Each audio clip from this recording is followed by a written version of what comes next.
So in terms of B2C now, how do you see the American market grapple with cross-border shopping? I would imagine that consumers in America are very familiar with buying goods and services across border today. I know I do myself.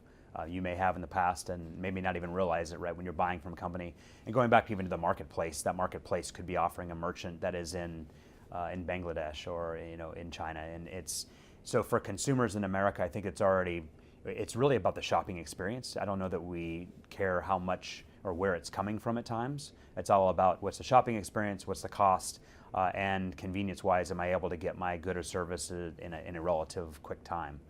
So I know Americans, U.S. is already very familiar with what's happening from a cross-border, and in fact, U.S. is on par with most nations in terms of making cross-border purchases. It's 30+% of the purchases that are made are cross-border purchases from an online standpoint.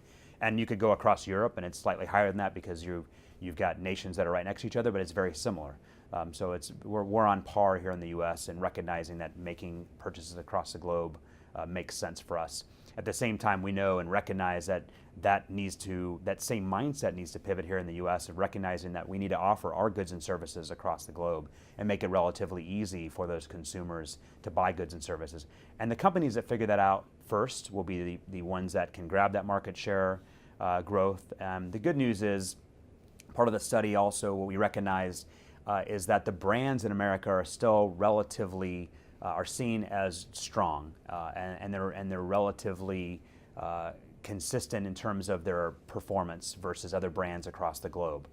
So consumers around the world do want to buy goods and services from the American businesses because of that brand, because of the strength, because of the quality, and recognition that they're not buying something that is going to that they may not get.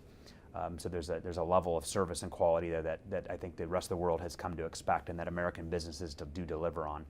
So with that, the U.S. merchants need to take advantage of that and make sure that they have their goods and services in the right marketplaces and the right markets across the globe, and then obviously offering the right payment methods to allow those consumers to purchase how they want to.